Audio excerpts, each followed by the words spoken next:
Hi, welcome to part 2 of my efforts to cool my AMD Ryzen 5 3600.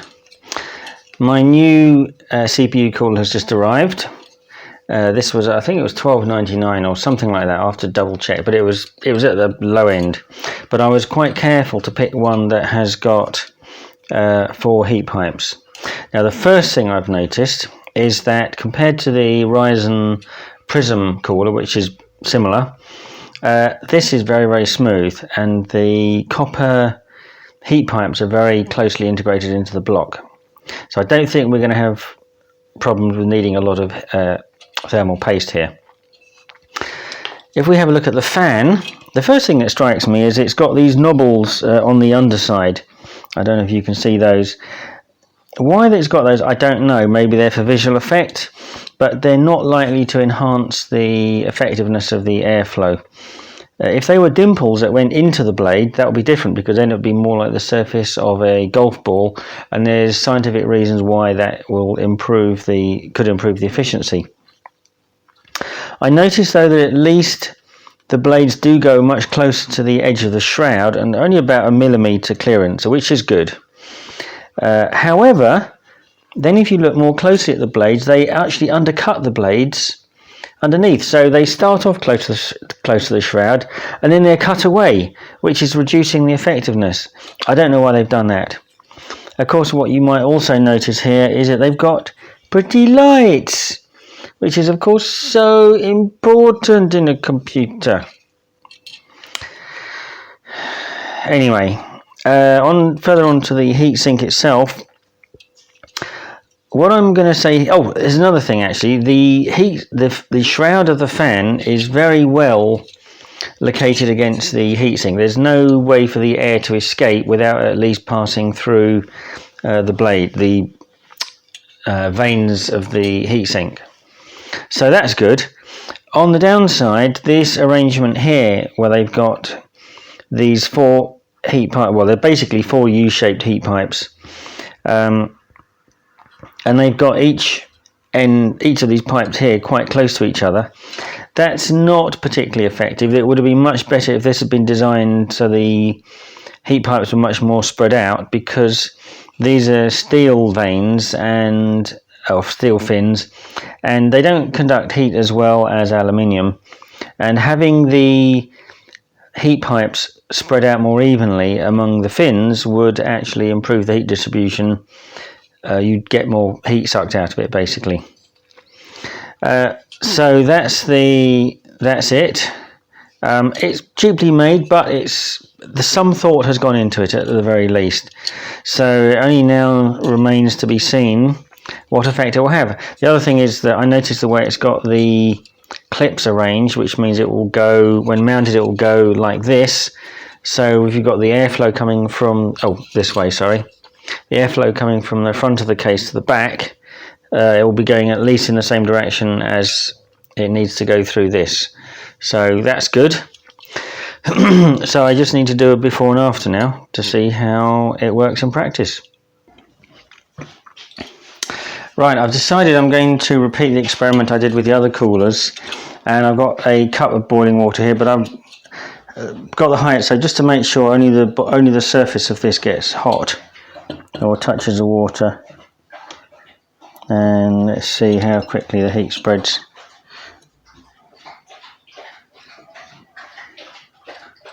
Gosh, it's not touching the water, is it? No, it's not touching the water yet, just condensing.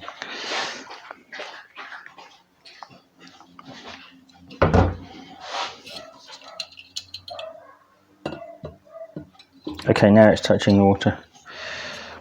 This is boiling water, or almost just boiled water.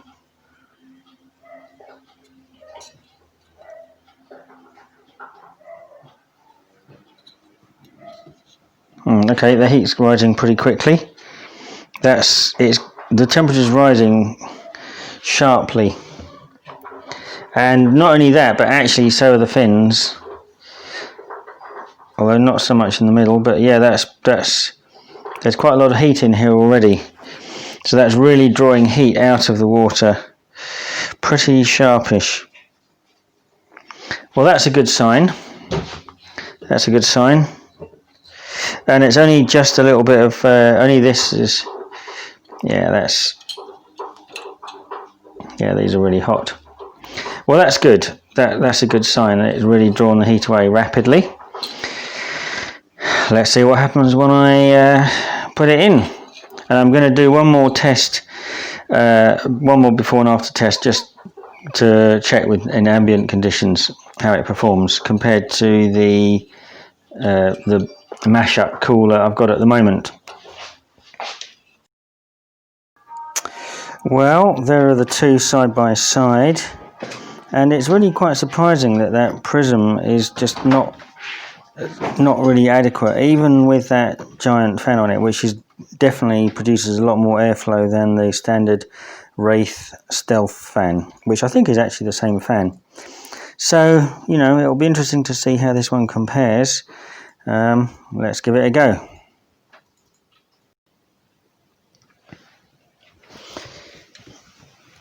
Okay, I've got this thing installed, and I can tell you it was a bit of a bastard to get in.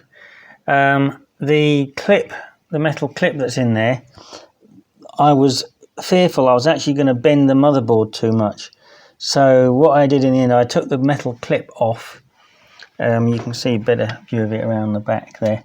I took the metal clip off and bent it a little bit by hand first, and it was very stiff, in order that I wasn't having to distort the motherboard so much in order to fit the heatsink. So let's see what happens now when we boot it up. Now, I'll tell you one thing, I did make some criticisms of this fan, and there's some air, but there's not a huge volume of air coming through this, and it's very quiet, but of course it's the airflow that's the most important thing. And so it'll be interesting to see how this performs.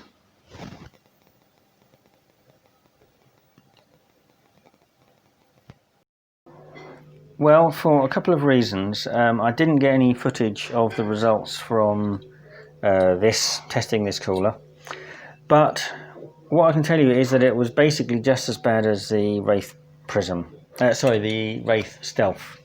The Prism's slightly better, and in fact I noticed after it had been attached for a few days, this did improve slightly, and I think that's possibly because it's about 5 degrees better over a period of about a week, and I think that's because it probably squished the paste down a little bit more and reduced the gap.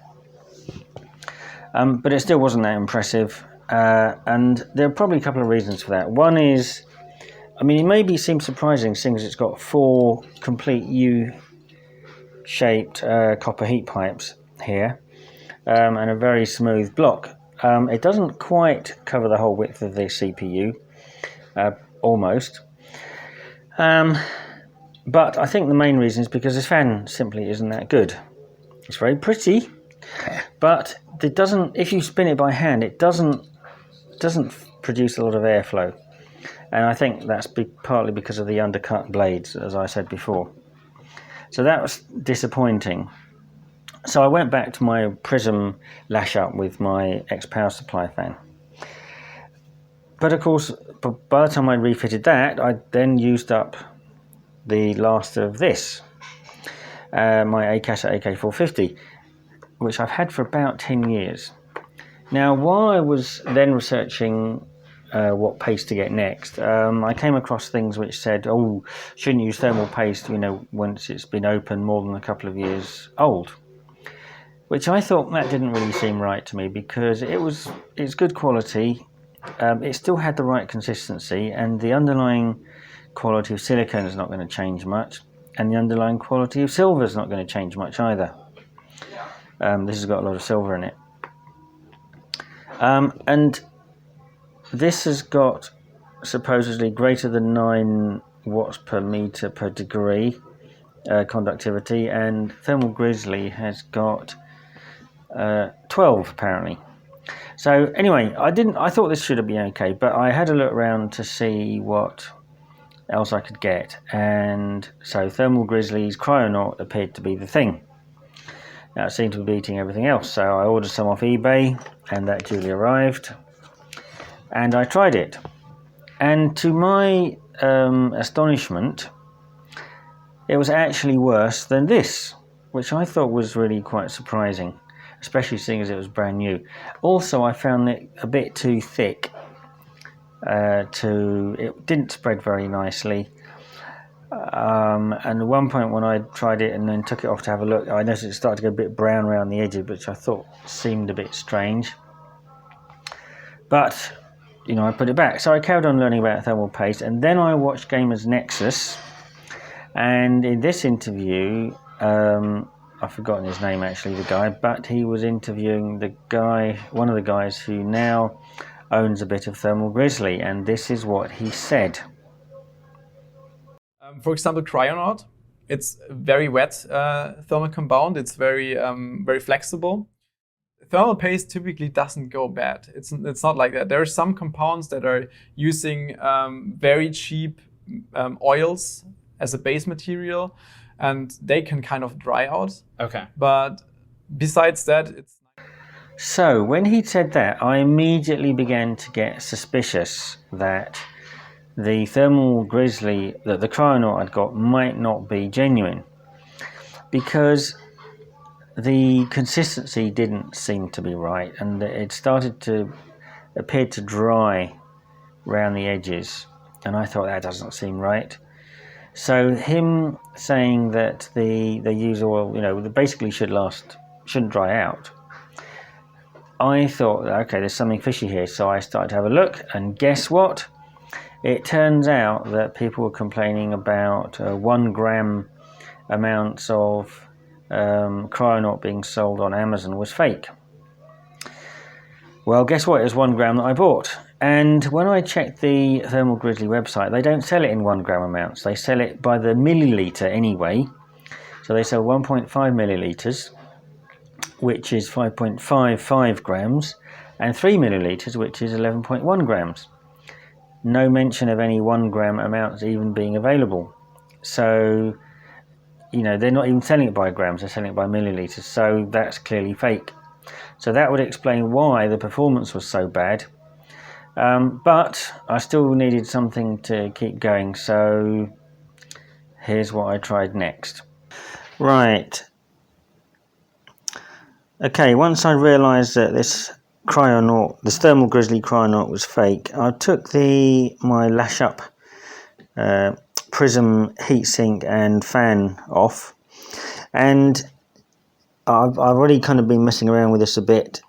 And you can see there's quite big grooves between the pipes here and the copper base plate. But I've scraped some off the processor as well. But this stuff is dry. This is barely spreadable at all. This is not really sufficiently fluid how it should be.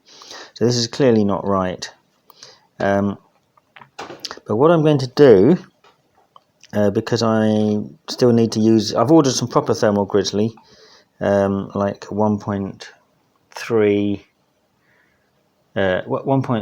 milliliters, milliliters, I think that's right, which is 5.5 grams. That's not going to arrive for a few days, so I still need to use this in the meantime. So I'm going to add a drop of oil to this, put it back, and see how that performs. It can't be worse than this toothpaste anyway. Okay, what I've done here is I've added a few drops of silicon-based lube. This is actually intended for anal sex, so it's quite thick. We don't know what its thermal conductivity is, but it's quite good in hot situations, let's put it that way. Anyway, I've mixed this in, and it's actually made quite a nice paste. So I've basically rescued that crappy fake Thermal Grizzly to make an actual liquid. So I spread a little bit on both the processor and the heatsink here, and so I'll find out. I mean, that thing is that will keep me going until the proper Thermal Grizzly arrives. So we'll see how that works. What I'm also going to do, these little voltage regulators here, they have a tendency to get quite hot, so I'm going to add some little heat sinks to those to help keep the thing cool and there's one hiding under there as well. So let's see how that works. Okay, right, here you can see I've glued all these little heat sinks on. It's still quite wet at the moment, so I've got to be careful not to disturb them, and there's one there. Well, this has not ended well, because it appears in my efforts, my struggles to get this heatsink back on, which is really quite tricky, even when I took the graphics card off. At one point I slipped with a great big screwdriver and stabbed it into the motherboard. That's obviously not going to improve its reliability. I can't see anything that I actually broke, but maybe it's just too small for me to see. And but the other thing is I think I was flexing the motherboard quite a bit in the process of trying to push hard, and that may have damaged it irreparably, because now when I switch it on,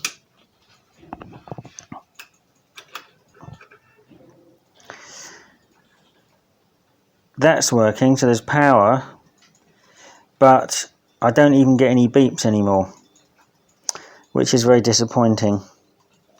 I got 3 beeps the first time I switched it on after I'd put that on, and which apparently means 64K memory error, and after that nothing.